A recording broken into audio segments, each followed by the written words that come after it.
আসসালামু আলাইকুম। আমরা আজকে যাব চণ্ডীদাস এবং রজকিনীর ঘাটে, যেখানে আমরা কথাই বলি এবং বাংলা সিনেমায় বলি। চণ্ডীদাস এবং রজকিনী নামে সিনেমা হয়েছে এবং অমর কীর্তি হয়ে আছে। এটা হলো একটা প্রেম সম্বলিত কাহিনী, যেটা মানুষ রূপকথা জানলেও আসলে সেটা বাস্তব এবং সত্য ঘটনা। সেটা আমাদের মাগুরা জেলায় সালিখা উপজেলার আমার নিজের যে জন্মভূমি, মাতৃভূমি, যেখানে বসবাস করি, সেই ইউনিয়নের পার্শ্ববর্তী ইউনিয়নে।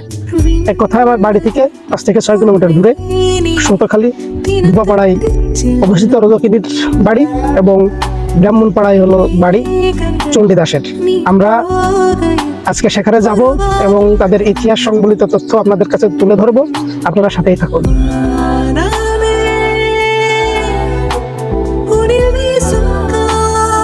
অবশেষে আমরা এসে উপস্থিত হলাম চণ্ডীদাস এবং রজকিনীর ঘাটে। আমরা এই মুহূর্তে দাঁড়িয়ে আছি রজকিনীর ঘাটে। এই যে তেঁতুল গাছ সংলগ্ন যে ঘাটটা, যেখানে কোনো নিদর্শন আসলেই নাই, তবে এই নিদর্শনটাই হলো রজকিনীর ঘাট। আর এখান থেকে ওপর দিকে দেখা যাচ্ছে যে ঘাটটা, ওখানে তেমন কোনো নিদর্শন নাই। ওটা হলো চণ্ডীদাসের ঘাট। আসলে রজকিনী ছিল একজন ধূপার মেয়ে এবং চণ্ডীদাস ছিল একজন ব্রাহ্মণের সন্তান। সনাতন ধর্ম জানা যায়, যতদূর জানতে পারি, এখানে উঁচু নিচু ভেদাভেদ খুব থাকে, যে কারণে মানা না মানার একটা ব্যাপার থাকে।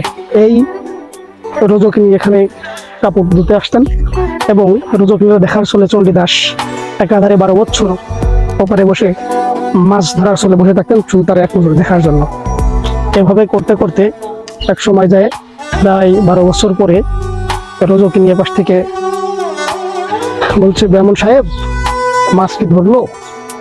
ব্রাহ্মণ সাহেব তখন বলতেছিলেন, চণ্ডীদাস বলতেছিলেন যে 12 বছর পরে আজকে একটা টোকা দিল। আমরা সেই ইতিহাস সংবলিত স্থানে দাঁড়িয়ে আছি।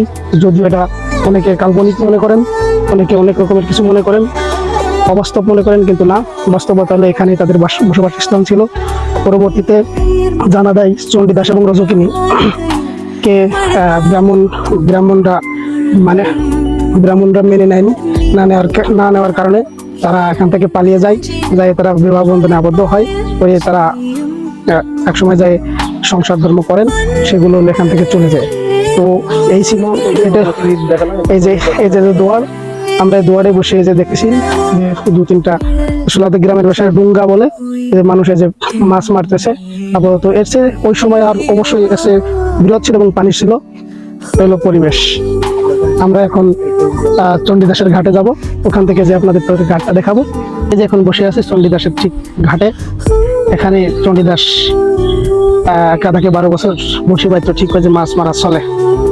একা যেরকম মাছ মারতেছে জাল নিয়ে, ঠিক এরকম বসে থাকতো চণ্ডীদাস, মাছ মারা চলে। আর ওই পাড়ে ওই যে দাঁড়িয়ে আছে এক কাঠি, ওখানে থাকতেন হলো রজকিনী। আমরা চণ্ডীদাস এবং রজকিনী সম্পর্কে ইউটিউবে দেখেছি, বইতে পড়েছি, সিনেমায় দেখেছি। আমরা বাস্তবে আসলাম আমাদের বাড়ির পাশের এই জায়গাটাকে দেখতে, ঘুরতে। আসলেই সুন্দর জায়গা। তবে আমার চাওয়া, ব্যক্তিগত পক্ষে আমার চাওয়া বা আমার এলাকার জায়গা থেকে আমি বলবো, চণ্ডীদাস আর রজকিনীর এই প্রেম সংগঠিত এই জায়গাটাকে স্থানীয় সরকারের মাধ্যমে, উপজেলা চেয়ারম্যান, উপজেলা নির্বাহী কর্মকর্তা এবং জেলা প্রশাসকের মাধ্যমে আমি চাইবো যে এখানে যাতে করে কিছু নিদর্শন তৈরি করা যায়, যেগুলো সে মানুষ দেখে জানতে পারে যে এটা আসলে বাস্তব জায়গা ছিল। বাস্তবতাটাকে ফুটিয়ে তোলার জন্য অনুরোধ জানাবো সরকারের কাছে এবং স্থানীয় সরকারের কাছে, ইউনো মহোদয়, উপজেলা চেয়ারম্যান, ডিসি মহোদয়ের কাছে।